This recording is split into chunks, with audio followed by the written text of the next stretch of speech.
Hello and welcome back. If you're working in the financial services industry in Canada, or you're involved in risk management, compliance, or business continuity, today's topic is especially important for you. We're talking about how to launch an effective operational resilience program to achieve compliance with OSFI E-21, Canada's new regulatory framework for financial institutions. Whether you're an insurance company, a bank, or another financial entity, this framework is designed to ensure that institutions can respond effectively to disruptions and continue critical services even in the face of unexpected challenges. Before you can build your operational resilience program, it's important to have a solid understanding of what OSFI E-21 requires. OSFI's guidelines aim to help financial institutions maintain operational resilience, which means continuing to deliver essential services during disruptions. Key areas of OSFI E-21 focus on governance and risk management, having clear ownership and accountability for resilience strategies, business impact analysis, identify and prioritize critical business functions, risk assessment and mitigation, understanding potential threats and creating strategies to mitigate them, incident response and recovery, ensuring your institution can respond quickly and recover from disruptions, third-party risk management, ensuring your partners and suppliers have resilience plans in place. Understanding these areas will guide you through the process of designing your resilience program to meet OSFI's requirements. Now that you understand what OSFI E-21 requires, the next step is to establish strong governance for your resilience program. A dedicated team must lead the effort, ensuring that the organization has the necessary resources and support. You need to appoint a senior leader to oversee the program. This could be a chief resilience officer or senior risk manager. You need to form an operational resilience steering committee with representation from risk management, IT, operations, and legal teams to ensure cross-functional alignment. Having clear ownership and senior level oversight is critical to ensuring your program receives the attention and resources it needs.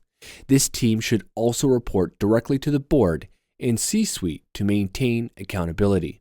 Next, you need to conduct a business impact analysis. This process is essential for identifying which business functions are critical to your operations and which ones need to be prioritized during a disruption. You need to identify your critical services. These might include underwriting, claims processing, and customer support.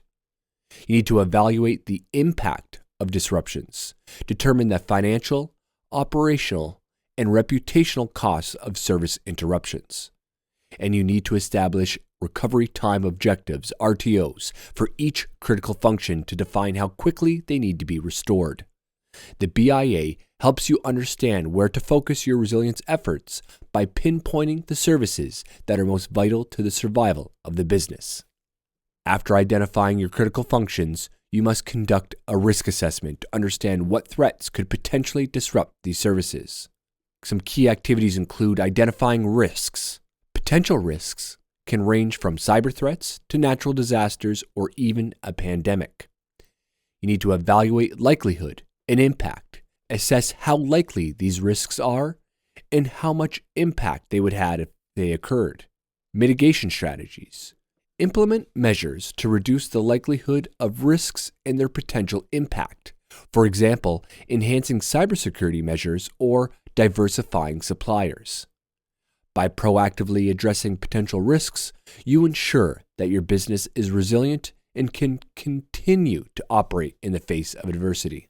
Once you've identified and mitigated risks, it's time to create a detailed incident response and recovery plan.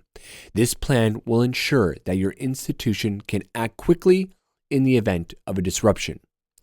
Key components include and incident response procedures, clear steps for responding to various types of incidents, communication protocols, establishing who needs to be contacted and what messages need to be communicated, recovery plans, define how critical services will be restored within their RTOs, An effective incident response and recovery plan not only minimizes downtime, but also helps maintain confidence with clients and stakeholders.